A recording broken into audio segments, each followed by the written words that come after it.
Ito ang siyudad ng San Fernando, ang kabisera ng Pampanga at regional center ng Central Luzon.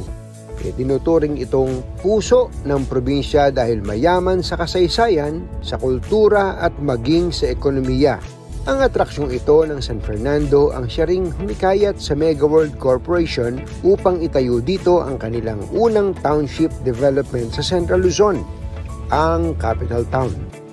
Ayon kay Eugene Luzano, Senior Vice President for Sales and Marketing ng Mega World sa Pampanga, taong 2016 nang simulan nilang planuhin ang naturang township development.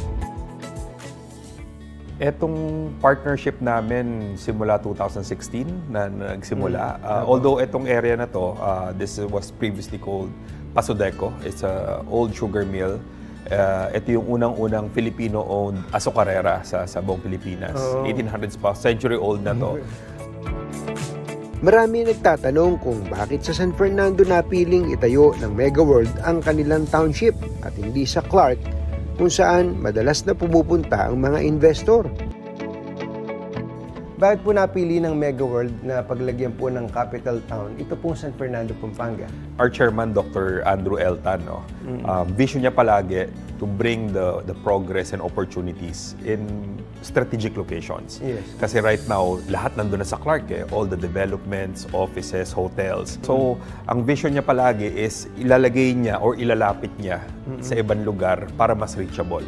So, napaka-strategic na itong San Fernando kasi binibigyan niya ng access yung mga taga-Bulacan, Bataan, even yung mga towns na nandito papuntang Olongapo. We have Guagua, Bacolor, Santa Rita, Lubao.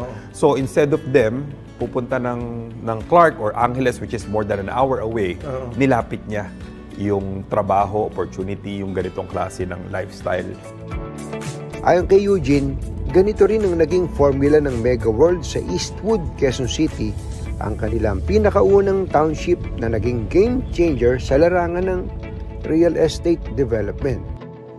Decades ago, ang boom ng mga business districts are Ortigas, BGC, and Makati. So, very similar to his vision here.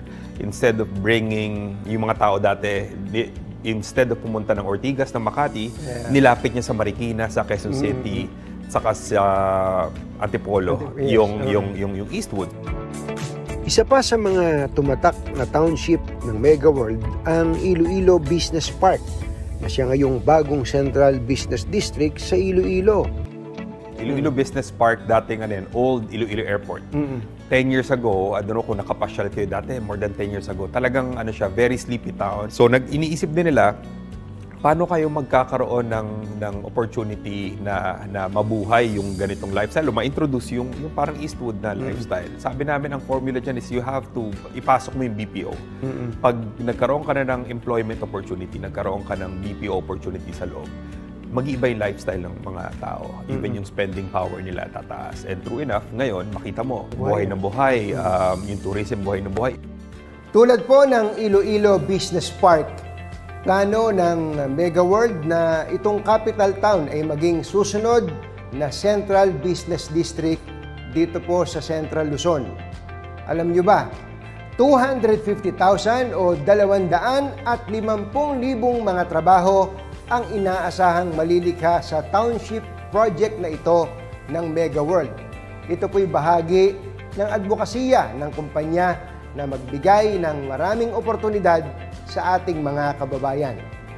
So, lahat to, pag napasok natin yung BPO, first BPO office namin under construction na right now. Itong Pasodeco Tower, nasa tapat natin. Ito na yung mag-i-start yung sinakasabi naming formula na pagka tinaas mo na yung antas ng spending power ng mga tao, nagbigay ka ng additional opportunity ng trabaho, then eventually magle-level up na lahat yung lifestyle. Ang dami namin nakukuhang interest, actually very big interest are coming from the BPO sector na maglagay ng headquarters dito sa Capital Town, Pampanga. Especially connected siya dun sa North Rail, meters away. Mga gaano kalayo yung ito? I think 500 to 700 meters. Walking distance. May sukat na 35.6 hectares. Matatagpuan sa Capital Town ang residential areas, mga opisina, sinihan, restaurant, malls, museums, at marami pang iba.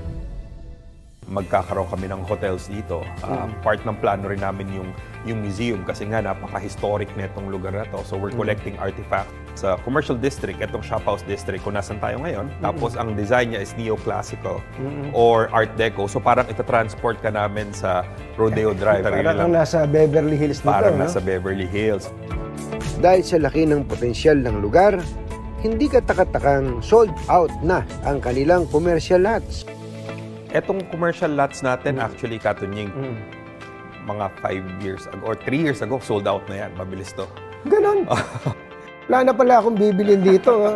May dala pa naman ako dito ng 500. Kasi yung idea na magtatayo ka na negosyo sa loob ng township ng Mega World, appealing yan sa mga negosyante. So now, ang ino-offer namin dito are residential condominiums and a hotel product. So, yung residential condominium, just to share to you, Katunying, it appeals to younger generation.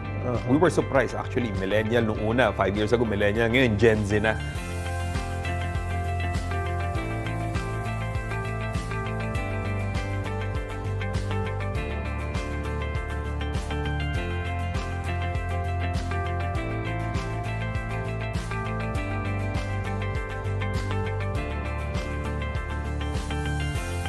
Ang natutuwa kami kasi yung mga Kapampangan, Gen Z and Millennials, nakikita na nila na gusto nila yung ganitong klase ng lifestyle. Parang uptown, parang Eastwood. Pero dito pa rin sa probinsya nila, malapit sa pamilya nila.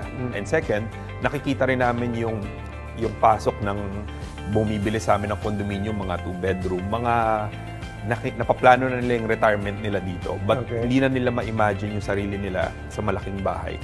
Magda-downsize sila to a more safer, mas 2-bedroom na mas secured, mas maliit, mas accessible lahat. Pagbaba mo, para kang may mall ka sa tabi, may park ka sa tabi, may mga restaurants and coffee shop.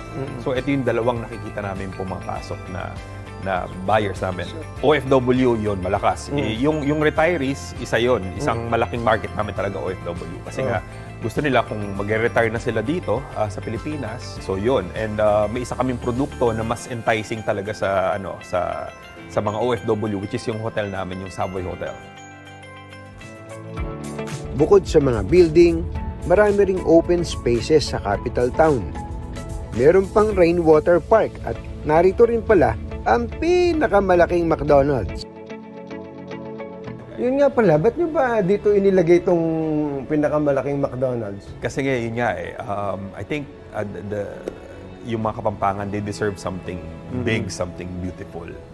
It's something na pwede nilang i-claim na ipagyabang na dito nilagay ng McDonald's yung pinakamalaki in their province. Saludo ang Mega World sa ganda ng kasaysayan ng Pampanga at sa mga kabalin na hindi lamang magaling sa pagluluto. Galing sa serbisyo, yung pag-accommodate, hospitality ng mga Kapampangan. So, yan ang inspiration namin when we designed this. So, that's why yung components namin na may hotel, gagawing tourism, mag-i-invite ng mga turismo. Halos 3 dekada na pala mula nang simulan ng Mega World, ito pong konsepto ng township development. At mula po noon, napakadami ng mga komunidad na nilikha. Very aggressive po ang Mega World dito. Komunidad na kung saan pwedeng tumira, magtrabaho, at saka mag-enjoy. Sa capital town, tuloy po ang Mega World sa pagdudulot ng mas positibong pagbabago sa buhay ng mga kabalin. At ito rin ang nagsisilbing instrumento para sa mas maunlad pang Pampanga.